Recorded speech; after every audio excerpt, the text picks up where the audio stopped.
2, 3. So you've got some warm and fuzzies for us tonight, don't you?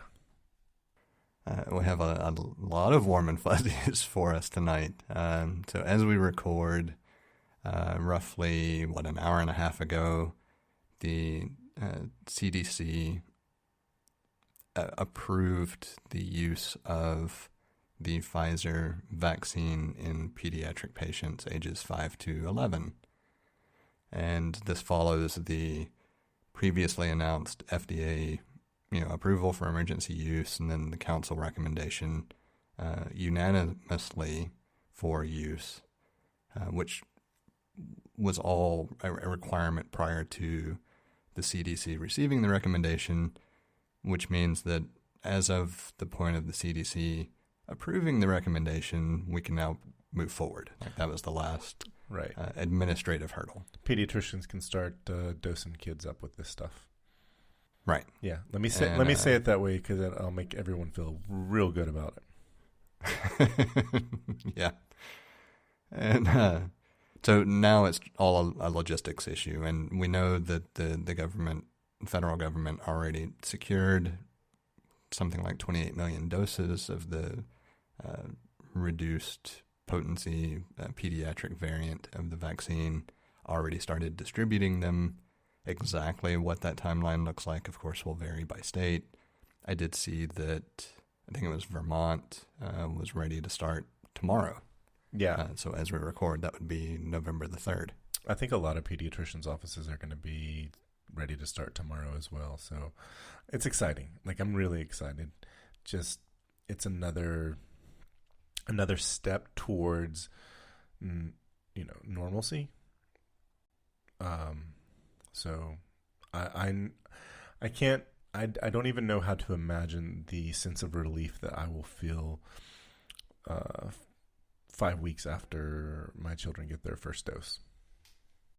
Yeah, and especially in the wake of the ridiculousness of the local school system deciding to no longer require masks in place at the dumbest possible time they could. I know. I feel like, can we hold out for the rest of the semester, please? And even if you just shortened it to the end of the month, like just enough to get some level of protection in those who are willing to take that step in the first place. But that's a different rant. I don't want to make it a negative rant. Yeah. Because I have plenty to say there, and I've already sent personal messages to the superintendent calling him a moron. So I figure I've done my part to have it on record so that I can turn around and say I told you so later. But for now, let's focus on the positive, of course, that yay, we're at a point where the vaccine is now theoretically available for everyone who wants to pursue that dosage. Everybody should. I want to emphasize that again. I know we've talked about it plenty of times. Everybody should. But if you have any questions, concerns, etc., that's what your physician is there for. Talk them over with them and follow their guidance. Yeah, I love what you said. This is a medical issue with a medical answer. Anything else is rubbish. Yep, 100%. So I've had an instance where like there's somebody in my life over the summer. I took great lengths to understand what they're not. He was very adamant about not being an anti-vaxxer, but had a level of hesitance for this particular vaccine. And we talked at length, and like I wanted to understand where he was coming from, and I had a very open mind about where he was coming from, and he allowed me to share my knowledge. And I listened to him, and he listened to me, and I was really appreciative of it. He vetted like where I was coming from and what my motives were. And he didn't get the vaccine, and he got COVID, and he had it wasn't life-threatening, but he was pretty sick for a few days, enough to warrant that he get a monoclonal antibody treatment, which was highly ironic because one of the issues that he had with the vaccine was that it was too, that felt like his concern that was that it was too experimental. I'm not sure if he used those exact words, but he had concerns about like long-term effects. And, we discussed, how there aren't really long-term effects. There could be some short-term effects, but there's not really any long-term effects with a vaccine. And so I just found it, very ironic that he ended up doing this monoclonal antibody treatment, which is far more experimental than the vaccine. And I have not pointed out the irony to him. I have not said I told you so. I won't, because that's not where I want to go with this. And so I hope this, he's a thoughtful person, and I hope that he decides to get vaccinated and get his family vaccinated, because almost everyone in his immediate family got sick with it. So, again, nobody was, had a critical issue, but, you never know when. Yeah, I don't know if I talked about it on the show, but I know that you and I have spoken about it. But my family has been resistant to the vaccine for various reasons, depending on who you talk to and why. And one of my family members I had a fairly long conversation with, and kind of made the same point. It's like the different things that you're raising, or the different concerns that you have, aren't really rooted in anything but thoughts, right? They're taking questions about what it is or what it could do, which sounds good at first, but it's not rooted in anything specific. It's more, all of these different things are things that I've heard in different spheres, but none of them have been heard from the medical community or the scientific community. It's all been other groups who have been giving these talking points. And when I talked through it in that fashion, they made the decision, yeah, you know what, you're right. Why am I thinking of these things instead of taking a step back and saying, if I were bleeding, what would I do? I would either apply pressure, or if it's severe enough, I'd go see a professional. Well, if you have questions about the vaccine, don't seek them out from a non-professional or a source that has no direct tie to that vaccine. Seek it out from a medical professional. It's a health and medicine concern. And so that's what they did, and then chose to get vaccinated shortly thereafter. And I find this framing of conversation to be an interesting dynamic, because we've reached a point where we're so focused on the what ifs, or the other questions surrounding something, that we don't isolate the question we actually have within the sphere of what it means, or where it resides. Maybe a better way to say that, if we focus on a scientific topic, viewing it through the lens of politics is not helpful. Similarly, if we're focused on a political topic, viewing it through the lens of science is not helpful.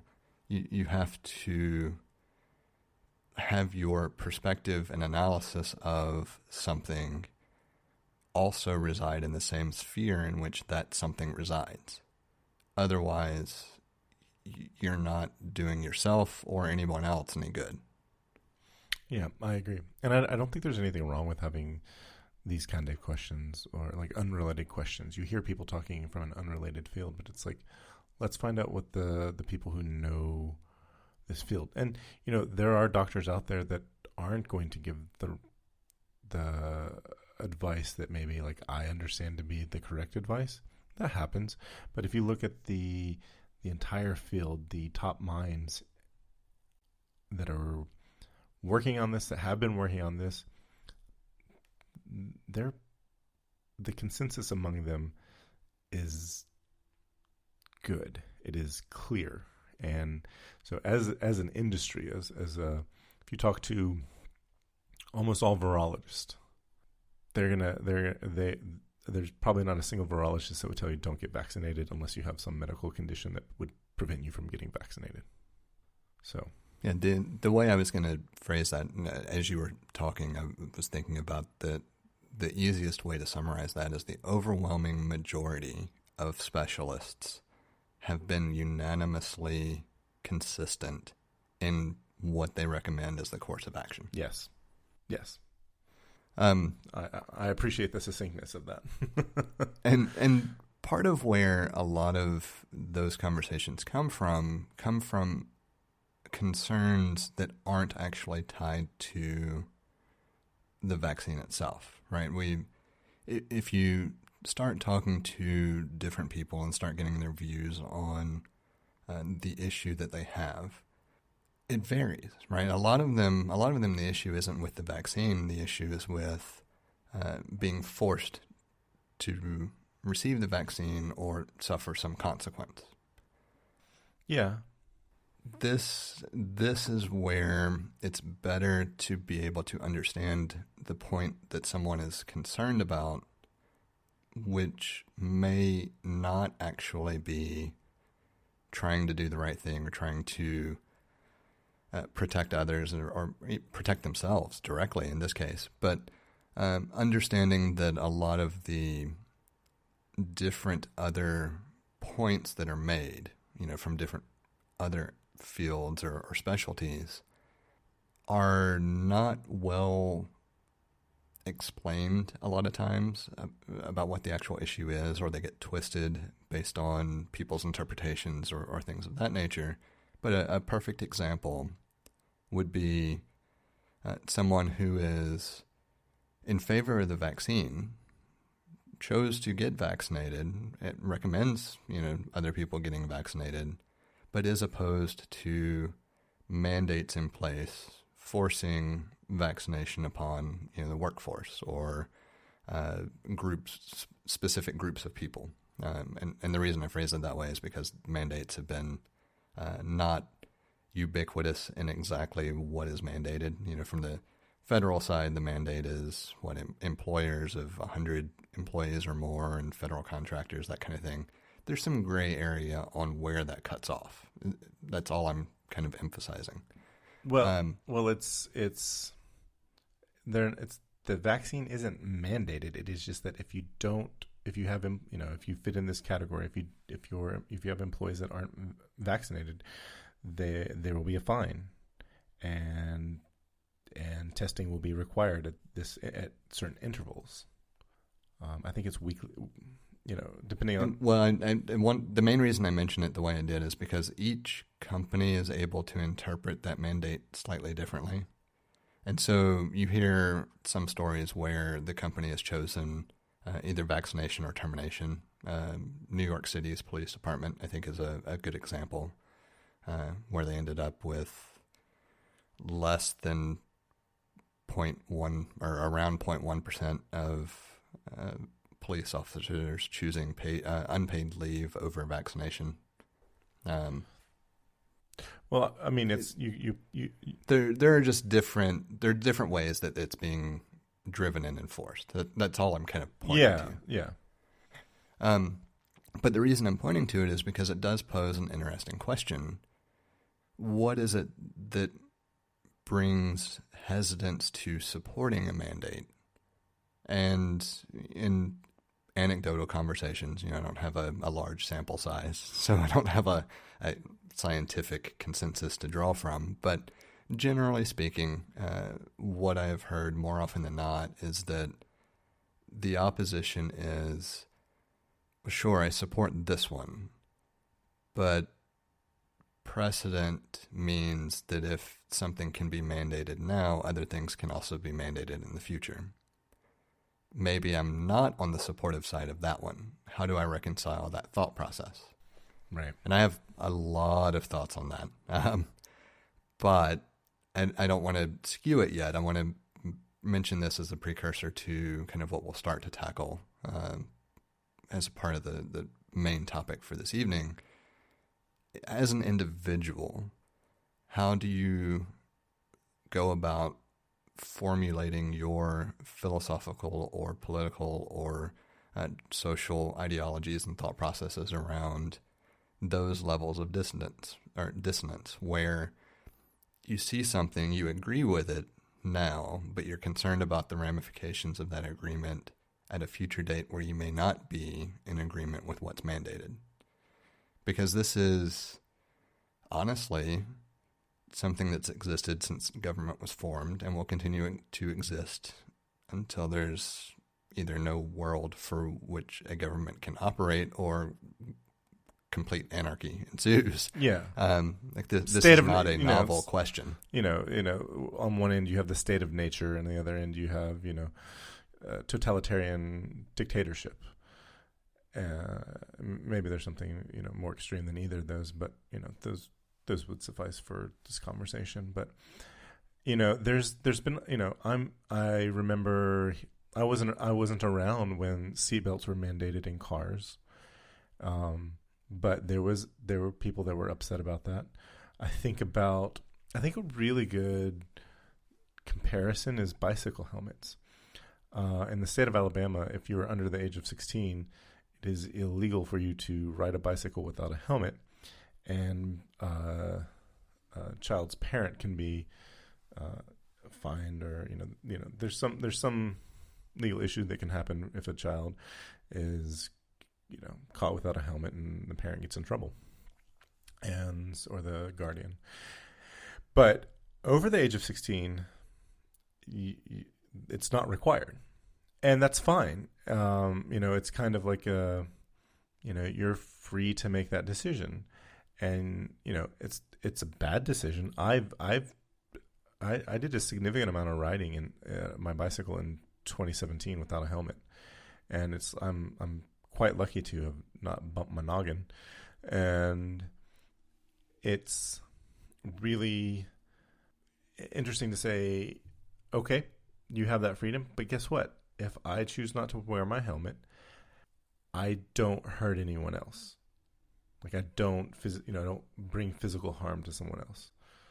I could bring some emotional trauma if somebody hit me and, they killed me or something like that, and I was, could have been saved without a helmet, whatever.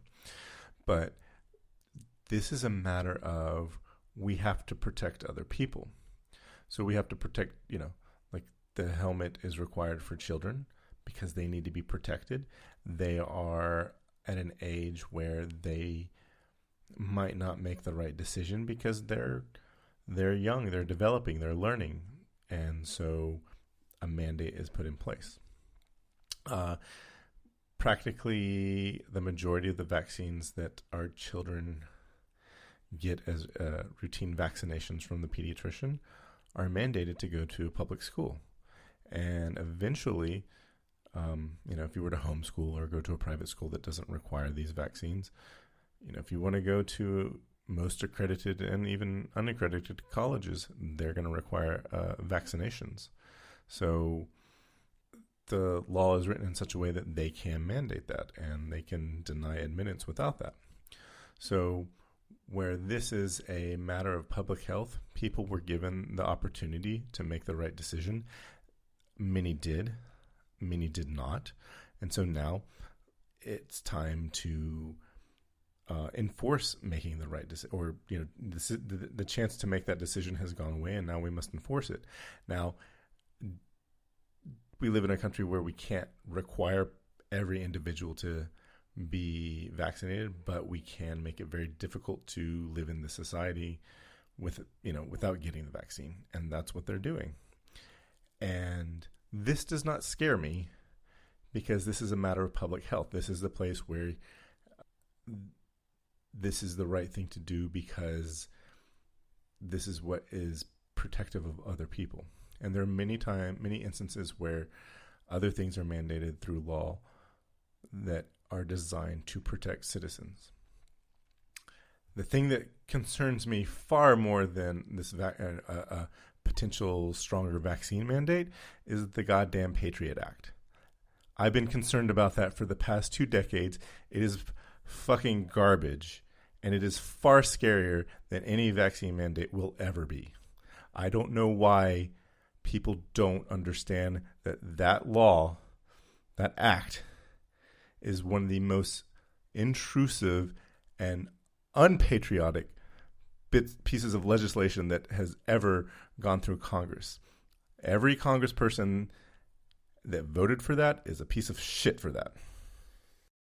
So let's come back to that. I don't want to lose a couple of different threads, but I do want to provide the platform for the rant for the Patriot Act, because I disagree with it on principle, but I don't have nearly as strong a feeling about it for a number of different reasons. But there were 2 key things I wanted to mention first before we kind of divert into that tangent. One, the way you phrased the things about public health and the protection of citizens. Those are important concepts, because the function of government, when it is functioning appropriately, is to regulate and apply laws, policies, regulations in ways that provide for the increased safety and security of those people who are governed by said government. When you talk about something like a pandemic, regardless of whether it's the current one or some future one as yet to be determined, or a previous one where we've seen the same general conversations play out, you reach a point where if you take your oaths seriously, you have to act. If the general public has not made the choice en masse to act appropriately to protect itself. Like, that is absolutely a fundamental duty of being a part of a functional governing body. That is an argument that is missed so often in a lot of the conversations that we hear, because the focus is on, well, I want to choose X, Y, or Z, and you're not allowing me to choose X, Y, or Z. Guess what? That's a freedom you give up to be a part of society. That is what it means to be a part of a group of people living together in a society. The only way to escape that ever is to find a piece of land that is not under the rule of a sovereign entity that you submit to, and establish your own set of rules, guidelines, or lack thereof. That's it. That's almost nobody. Right. Any other situation, you are picking, or there is an argument that many people cannot choose, but that's a kind of a separate sidebar. But you're born into. You are right. You are free to choose to submit to the rule of the land you were born into, or to relocate somewhere else. Now, the argument that I'm referring to is many people don't have the means to relocate, and so they are pretty much forced into being a part of the rule of law for wherever they were born. Quite frankly, while it's a shitty argument to say, suck it up, unfortunately, that's all you can do. You can work within the confines of the rule of that particular land to try to affect change, but at a certain point, either you have the means to relocate and choose, some place that is more suited to your sensibilities, or you simply accept that where you are, because you are a member of a society, there are certain things you have to adhere to. All that said, if you don't want to be a part of society, then that's fine, but you have to not have any of the support that comes from said society either. And most people don't want to give that up. They like having access to the different things that society affords them, but they don't want to compromise their own individual desires to be a part of that society. That argument doesn't hold water. Yeah, I wanted to jump all over that because it's like this idea that you're losing individual freedoms is it's a bullshit argument. It is, and I wanted to phrase it in a way that was slightly less aggressive, just because that's not the focus of what we're discussing. We can delve into that because I feel like we could do a full show on why that's a BS argument, and I kind of want to. But the main thing is this sets the stage for you as a functioning member of society, or even as a non-productive member of society. There are certain things you are going to have to do that are mandated by law. Whether you like it or not, that's fact.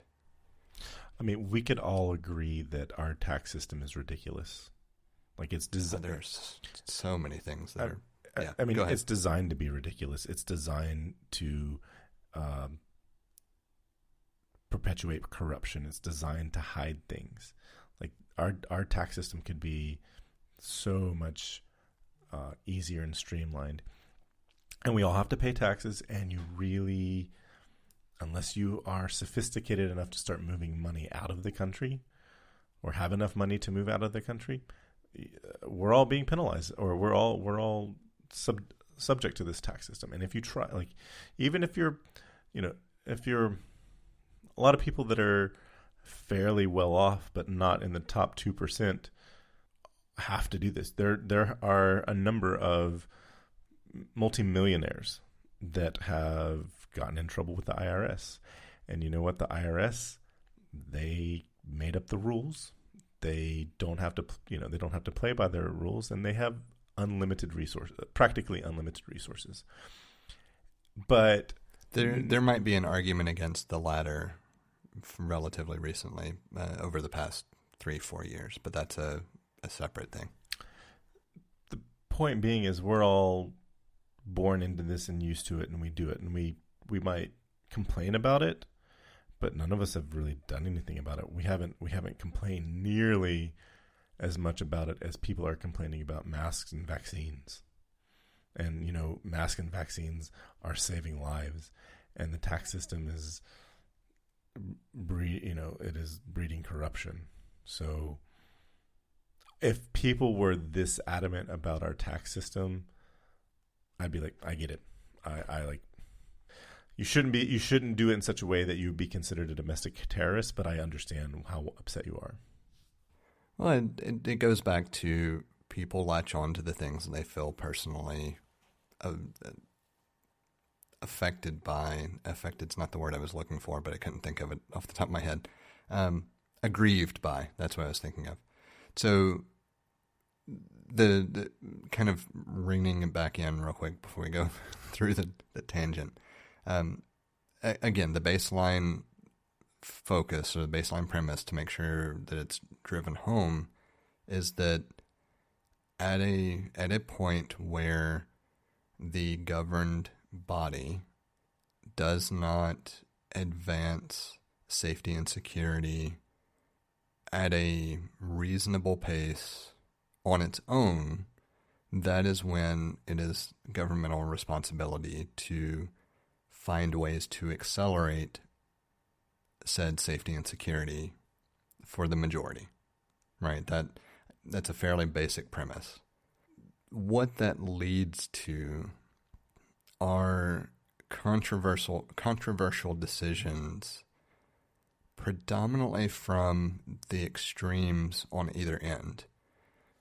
You have those who have already chosen to do the right thing, who accept whatever it is because it's technically inconsequential, but the argument is that, well, we shouldn't even have to do this. Like it should be just basic desire to do this thing. Why do we have to enforce it?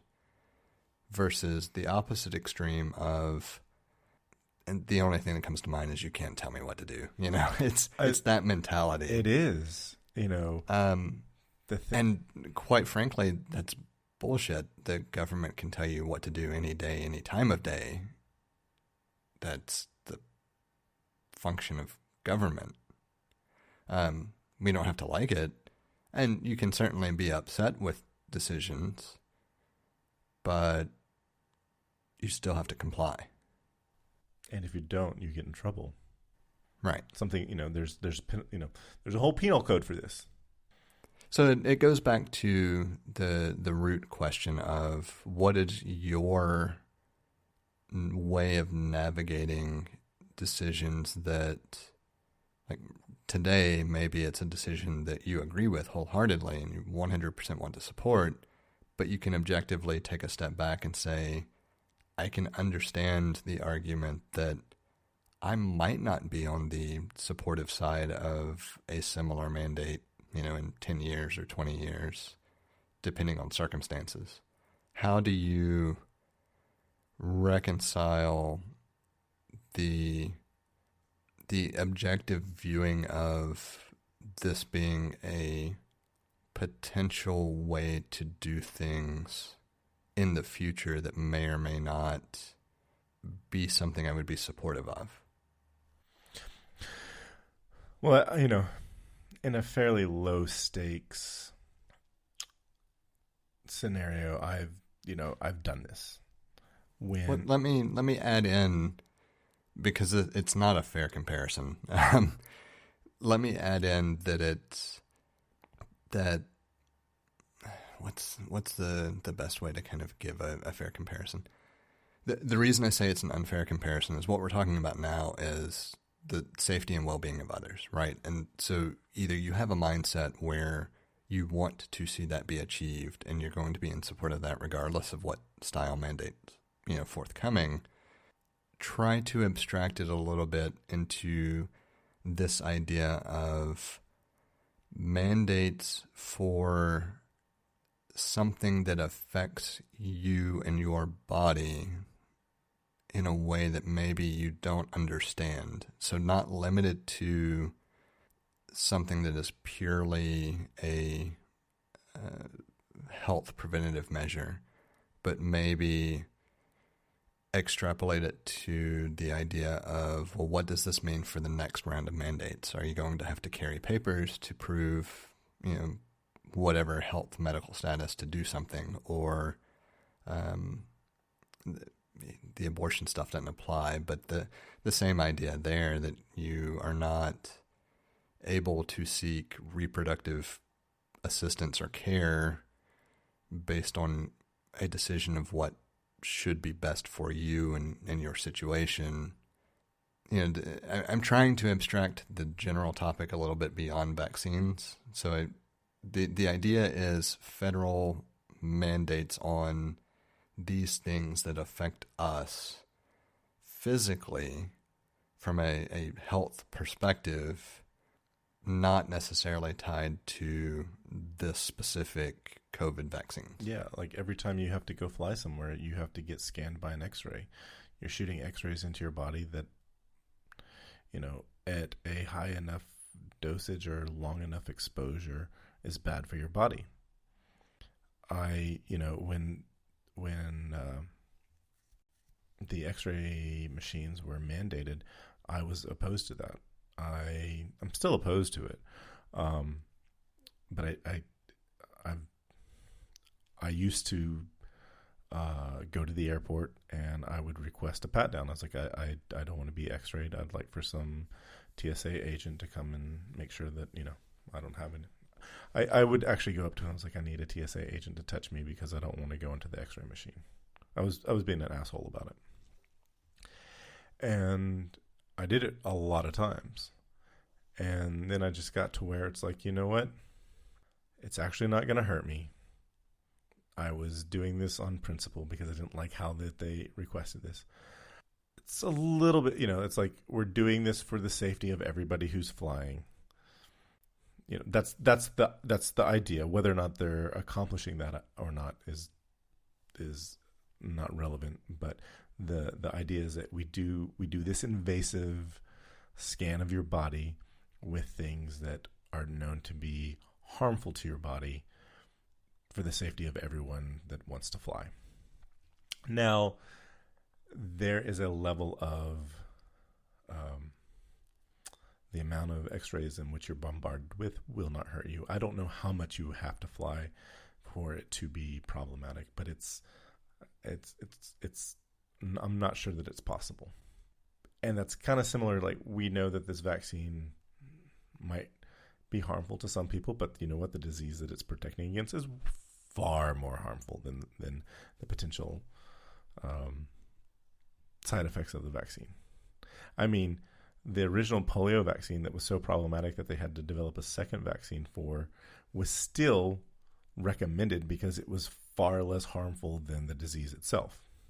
And we are doing way better than that with this vaccine. So I just got to a point where it's like, you know what? It's easier. My life isn't easier if I just get scanned by an x-ray machine. It's really not that. It's really not going to hurt me. And refusing the x-ray machine is only going to make the TSA agent, have to do extra work. And it doesn't actually solve the problem of why are we doing something invasive like this. That's a much better comparison than I could think of. But it kind of illustrates a difference in thought process, I believe, as well, because what I took from that was more a matter of streamlining the effort involved for the policies in place across the board, both for you and for the other side, the agents themselves. What causes the least amount of friction for everyone to achieve what is required to be achieved? And it illustrates the either inability or lack of action on actually tackling the root problem, where my thought process has been more along the lines of, if it is something that is able to be demonstrably proven to be better for the majority, I will try to achieve or adhere to that process. And if not, I don't know that I have an alternative action to speak against it or to work against it. I don't know what that would look like, but I will try. So it sounds like they're very similar, with the big question being, all right, if we disagree, how do we make that disagreement known in a way that affects change? Right? Is that a fair enough summary? Yeah. So that leads me to the other kind of big point that I wasn't necessarily planning to make, but I never really know where our conversations are going to go. How is it that we affect change in a broken society? And it's a loaded question. I phrased it in a way that made it loaded. I'll take the onus there. What makes our society currently broken needs to be understood first before you can understand recommendations on how to change it. And I think you can look at the political landscape and immediately see that it is broken. Yes. It's like, Trump wasn't special because he was special. He just happened to be in the right place at the right time, saying the right thing to the right people. And also, he had some he manipulated things. There were some major issues there. Highly unethical, and highly the reason immoral. And the reason it's important to mention that is because political discourse continues to leverage the same tactics currently from multiple sources in different areas because they saw it was effective by Trump during his time frame. Yes. This is the first time that a former one-term president or any former president has continued to have so much influence on the political landscape. I think this is unprecedented, or at least in modern times, this is unprecedented. I'm not a historian. I don't know But I've never, I've never heard of this. I want to interrupt, but it's more prescient given the arguments presented in Virginia's governor. Was it governor? Or no, it was the House of Representatives seat race. Yeah. Yep. Anyway, sorry to interrupt. No, it's okay. So this was decades in the making. This is, like I said, Trump is not special. He got lucky. Like in a way, you could say he got lucky with what happened. And we have, if you can go back, it's kind of eye-opening to think about why our school system is the way that it is. It's not really there for education. It was designed to get people out of the farms and out of agrarian lifestyles, send them to a place where they do the same thing over and over. They don't ask a lot of questions, and then come back the next day and do it again. I have so many rants about education in general. We will make that next week's topic. And until we are actually focused on educating earlier, because we are not focused on that. There are special interest groups that Can I change your statement real quick? Until we are focused on educating people at all, not earlier, what does it mean to become educated? That's a question that the current educational system cannot answer. Yeah. So, sorry, that's my pet peeve. Yeah. So I had to at least interject that we're not educating youth. We're not through the school system. We're not educating youth. We are not providing citizens of this country with what should be considered basic human rights in a modern nation, such as healthcare, parental leave, childcare, etc. It's not doing that because there's a certain group of people that want to keep things the way that they are. It's about maintaining power. It's the reason why the Republican Party began to pander to far-right thoughts. It's why they wouldn't allow the Tea Party, they wouldn't allow the FARC, the ultra-conservative side, to break off and form a Tea Party. They sort of reached back around and re-ingested them and became started resonating with the Tea Party and so forth. So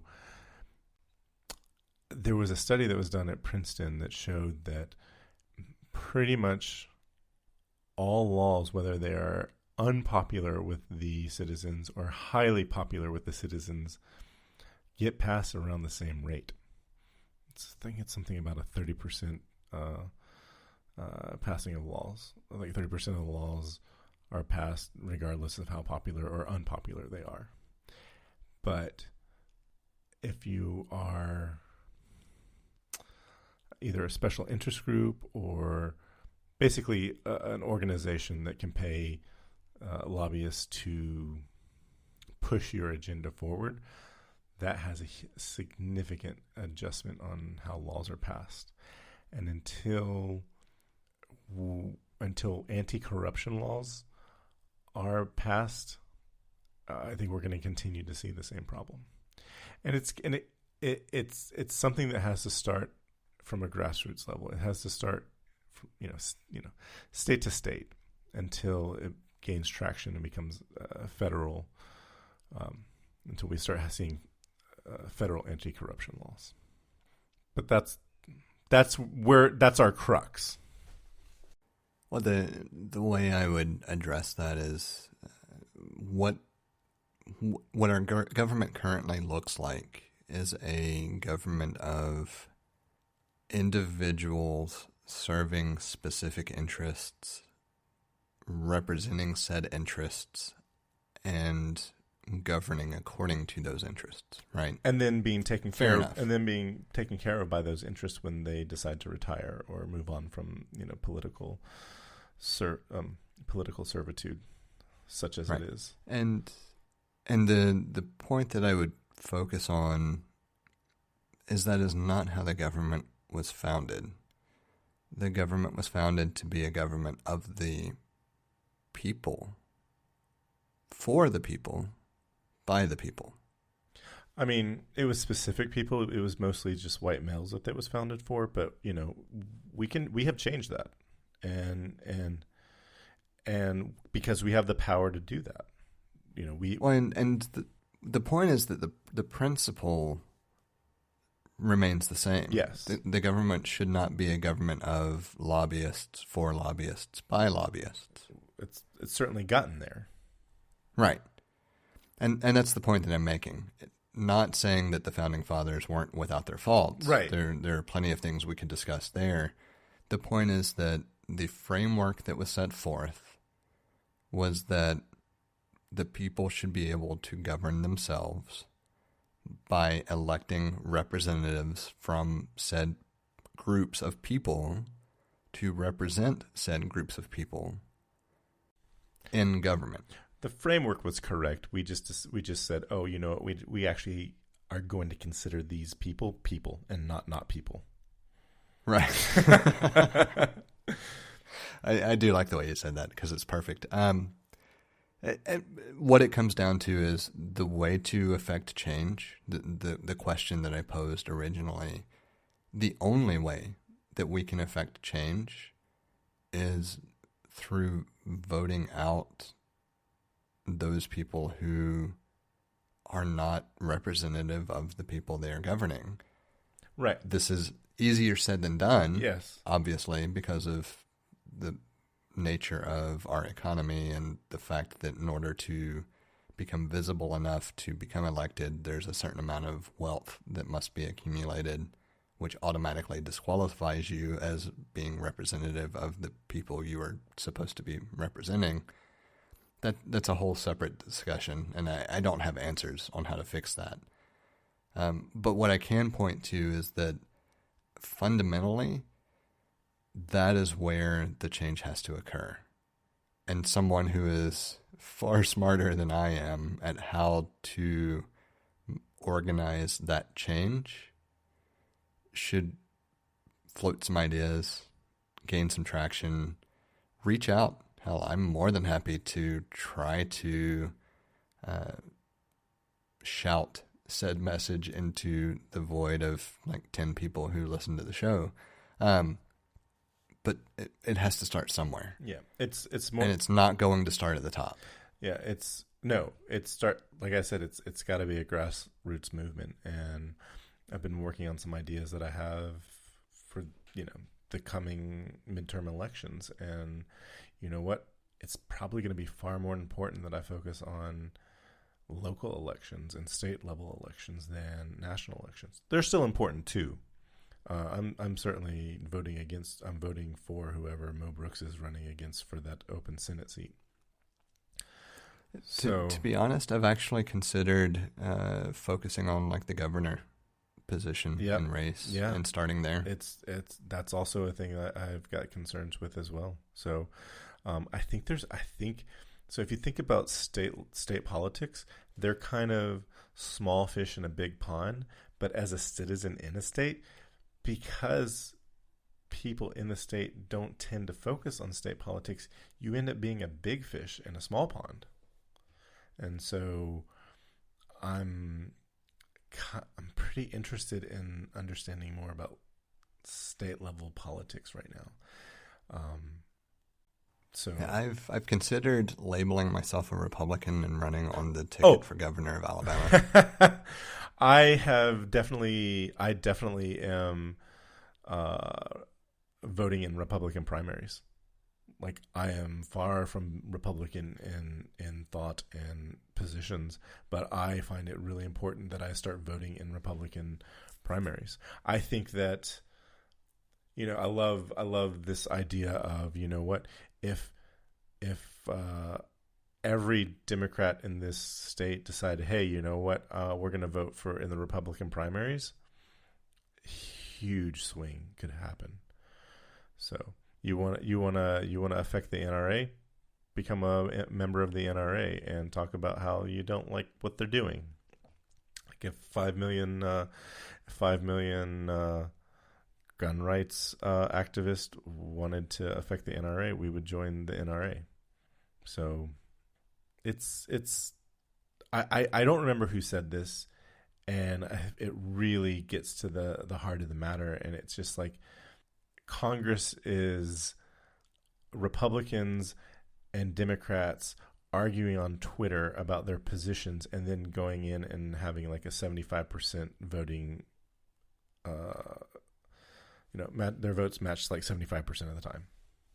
That's sort of the corruption we're dealing with. It's like, here's the show. Here's what you want to hear. Here's the theater. And here's actually what we're doing. And it's like, we're voting for, special interests and so forth. Now, I think there's a lot of people, like, nobody, this is rarely ever said, but I actually think there are a lot of really good people in Congress. I think there are a lot of what you could actually call a patriot, somebody who wants to serve their constituents, but they're stuck in a system that doesn't allow them to do that. And if there's just enough momentum that is gained, I think a lot of people in Congress would love to support a different dynamic in politics. But you got to take away their incentive to not. We have a number of different ways set up for you to get in touch with us to provide feedback, ask questions, or just comment in about something we've discussed. You can hit us up on Twitter or Instagram at untitled_hosts, or shoot an email over to untitled.hosts@gmail.com. Or get in touch directly with Jesse at jthart.com, or get in touch with me, John, via telepathy. If you would like to support our work or are interested in listening to our new after-show feed, head over to patreon.com/theUntitledPodcast and take a look at the options we have set up. Thank you for listening. We hope you've enjoyed the show. And we hope to connect with more of you as we continue this journey. That's a wrap.